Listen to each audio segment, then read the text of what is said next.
prophets that Allah has sent as a blessing to all mankind. Though it may be hard at times, do not criticize or insult any other religion. As far as possible, avoid comparing Islam to other religions.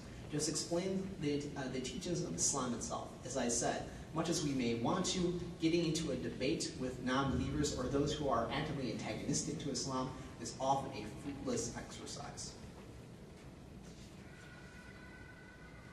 So, I have a list here that I labeled crisis or opportunity. There's a number of things, topics, things that I've experienced in my own life that I'm going to share with you now that you can see either as a crisis, something to avoid or to be ashamed about, or an opportunity to teach, to explain Islam. The first you will probably often hear, and I know I did many times, is this idea of Muslims versus Islam. Something I would often hear, especially in my journey towards Islam, as I was learning more about the religion and beginning to embrace many of the teachings into my own life, was, well, I travel around the world, and when I was in Egypt, for example, someone would tell me, I didn't see Muslims praying, or I saw Muslims drinking, or I saw Muslims doing this, or Muslims don't do that. So, like, how can you embrace this religion? And again, this is one of those things where it's like, this is, unfortunately, the failings of people. This is not the failings of our religion. Islam is divinely sent down to us, is a perfect way of life. People are not perfect. The failings you might have seen were of individual people. You must strive to do your best to live that best example, as I said earlier. If people have often seen Muslims lie, cheat, drink, what have you, you must do your best to strive against that, for example, correct it in their mind. To give you an example, in 2006, I was doing a lot of political work, and I was at a political event, and it was during Ramadan. So we were given food because it was a reception. It was still during the time of fasting, so I couldn't eat. So what I did is I held on to the sandwich that I got, and we were in kind of a poor area of Detroit, and I had seen some homeless people around. Especially it was a time for Ramadan, it's the time for charity. So I held on to my sandwich, and as I was walking out, I handed it to a homeless man. And my supervisor, who really didn't know much about Islam at the time, asked me why I did that. Crisis versus opportunity. I explained to him in one fell swoop, this is Ramadan, this is the time for us to fast, to develop that feeling of self-sacrifice, to think of others, to think of things beyond ourselves, which is why I gave the sandwich to this man.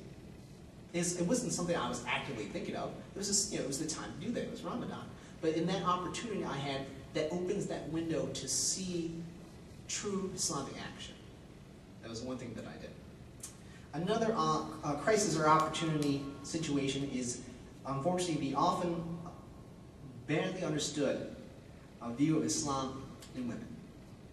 When I started my new job, and I work in Lenawee County, and I live in Wayne County, again, I was the only Muslim in my office. I was speaking to our office manager, who had only met one Muslim in her life, and really didn't know much about the faith. And we were talking about women in Islam, things of that nature, and she was just curious about it.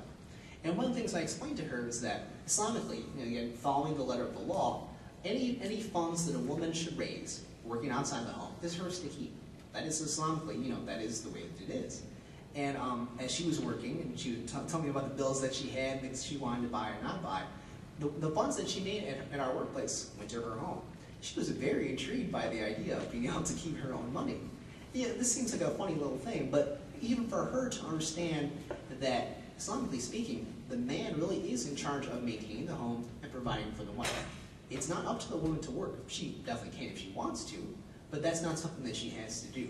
That one moment for her was like, wow, like I never thought of the status that women had in Islam. And from that conversation, we had many others where I was able to explain from a foundation of women are not only respected in Islam, but they are elevated in a way that many other faiths do not do. And that was the starting point. Another crisis or opportunity, and this is something, inshallah, our other speakers will address, ongoing conflicts in the world. Let's be realistic here. The ongoing conflicts in the world, and I don't need to name them what they are, these are hot-button issues. These are going to be difficult issues. When things happen, good or bad, you will often be accused, well, why do Muslims do this? Or like, how can you justify this stuff? How can you support this?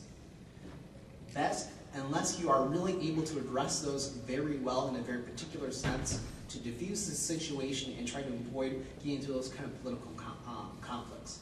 CAIR, which is a wonderful organization that is designed to provide these trainings, inshallah, this is what we're going to do today, to make sure you are equipped to answer those difficult and often unfair questions safely and effectively. Another thing to discuss or to be aware of, gender interactions. As we all know, most gender interactions in the United States are very different than where we grew up with or the comfort level we have as Muslims. These are things you're going to have to address.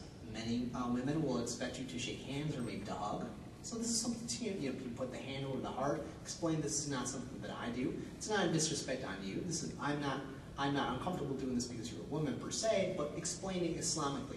Always make sure you explain why I'm doing this. Because if you don't explain well, people will fill in that gap often with incomplete information. I'm going to end this with a brief little story, another crisis or opportunity moment. I call this my sneezing story. I was working another job in Wayne County, and I happened to sneeze in my office. And my boss, just out of, who was a Christian, she was actually a pastor, I sneezed, and she said, just out of habit, well, God bless you. And then she looked at me, and she's like, is that okay? Like, can I say God bless you? And I laughed, I'm like, well, of course, Muslims say basically the same thing, we just happen to say it in Arabic. But yeah, well, thank you for saying that, I appreciate that. Then we had a little conversation of how, well, this is yet another thing we do that's very similar. Why wouldn't you say God bless you? I appreciate that you did that. And again, I often will encourage you to take those moments. There will be many times where it's like, well, Rafiq, he's a Muslim. I don't know if he will like this. So we're just not going to do it. Or we may have to ask him a question. Take those opportunities. Explain, yes, we do this, and here's why. Or maybe we don't do this, and here's why. Always make sure you're able to address and deal with those things. Fill in that information. Another thing to remember, and this is something I really want to emphasize, always remember this. Tell the truth always. Try to equip yourself with as much knowledge as possible about your deen. Don't ever guess. Please, don't ever guess. If you don't know or you're not sure of something, say so. If someone asks you a question about a particular Islamic incident that happened 1,000 years ago, and you really don't know what happened in Morocco at the time, don't guess. This is why you have organizations like CAIR, Muslim Family Services, you have your imams, your clerics. Ask someone who knows. Don't guess. Make sure to refer to the questionnaire to someone who does know. Or if you can't find them, research the information yourself. Build that information and knowledge base you have in your own deen so you can answer those questions better next time. Always come from a feeling of truth and honesty. The worst thing you can possibly do is guess and guess wrongly and put out more disinformation out there. Always tell the truth and always remind yourself that you are the best example that you could possibly give. Live your faith well, and inshallah, you will be able to do what you need to do. So, inshallah, I didn't go over my time or two under, and that is basically my layout for what I had right here, and inshallah, I'll be able to take questions and hopefully give you some answers right now. Yes, sister, go ahead. I have a couple of questions. One is rather personal, if you don't mind answering. 6 years ago, you were among the people, that you're teaching us how to deal with. Mm-hmm. What was the moment for you? I mean, I'm assuming that your background is not a Muslim background. That's true. So, Islam was one of the religions, one of the several religions out there. So, why did you get attracted to Islam? Okay, thank you. Thank you for asking that question. That was something specifically I did not write into my lecture because I was hoping someone would ask that question. If we have converts in the audience, that is a question that you're commonly going to be asked, well, why?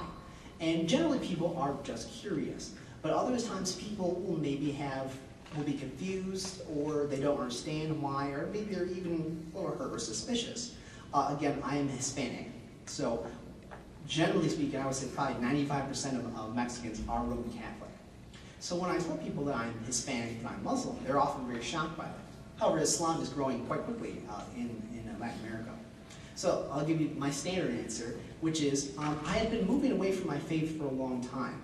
Having visited Mexico several times, the Roman Catholic Church had become very corrupt.